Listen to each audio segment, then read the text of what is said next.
ఇప్పుడే 'Raat Akeli Hai the Bansal murders' అనే ఒక మూవీ అయితే చూడడం జరిగిందనమాట. ఈ మూవీ గూడా 2025 మూవీ అయితే ఏం గాదు.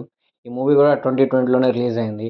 2020లో రిలీజ్ అయితే ఇప్పుడు రీసెంట్‌గా తెలుగులో డబ్ జేసి నెట్‌ఫ్లిక్స్ వాళ్ళైతే వదిలారనమాట. సో, ఫైనల్‌గా మూవీ చూసాక నాకెలా అనిపిచ్చిందంటే, నాకైతే ఎందుకో నచ్చింది మూవీ.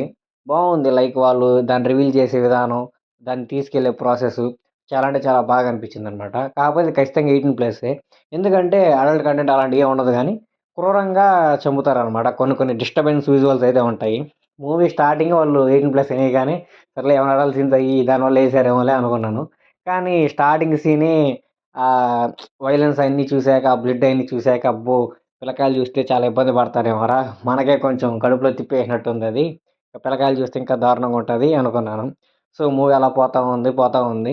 అతను ఇన్వెస్టిగేషన్ చేసే విధానం నాకు చాలా బాగా నచ్చింది. ఎందుకంటే చుట్టూ ఉన్న ఆఫీసర్స్ అందరూ చూస్తా ఉంటారనమాట. చాలా హై ప్రొఫైల్ కేస్ ఇది. ఎప్పుడెప్పుడు ఈ కేస్‌ని క్లోజ్ చేసేద్దాం, క్లోజ్ చేసేద్దాం. ఎవరో ఒకరిని ఇరికిచ్చేద్దాం. ఏదో ఒకటి చేసేది పోలీసోళ్ళని దీని నుంచి తప్పించుకునేద్దాం అని చెప్పి చాలా అంటే చాలా అందరూ ప్రయత్నిస్తా ఉంటారు. కానీ ఒక్క పోలీస్ ఆఫీసర్ వాటన్నిటికి అడ్డంగా నిలబడతాడనమాట. ఆ పోలీస్ ఆఫీసర్ అడ్డంగా నిలబడడం వల్ల అతను ఎలా దాన్ని వెలికి తీశాడు, నిలబడడం వల్ల అతనికి ఏం జరిగింది, అతనికి ఎవరెవరు సపోర్ట్ చేశాడు, ఎవరి సపోర్ట్‌తో ఇయన్నీ సాధించగలిగాడు, ఇయన్నీ మీరు ఈ మూవీ చూస్తే మీకు అర్థమవుద్దనమాట. మూవీ ప్లాట్ అయితే ఏమీ లేదు.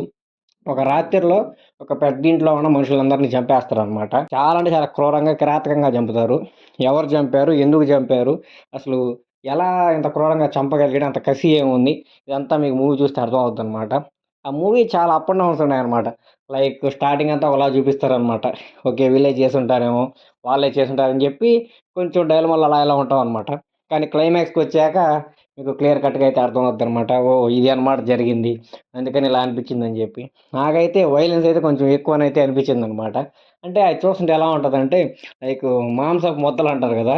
ఆ మాంసపు ముద్దల్ని అలా పడేస్తే ఎలా ఉంటదో అంత వయలెన్స్ చూపిచ్చారనమాట మూవీలో. అంతకు మించి ఈ మూవీలో గొప్పగా చెప్పుకునే విషయాలంటూ ఏమీ లేవు. సో, చూడాలని వాళ్ళైతే చూడండి.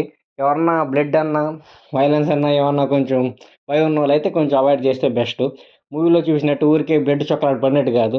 మాంసం మొత్తం అలానే చూపిస్తారనమాట. ఓటీటీ ప్లాట్‌ఫామ్‌లో అయితే స్ట్రీమ్ అవుతుంది. చూడాలనుకున్న వాళ్ళైతే చూడొచ్చు.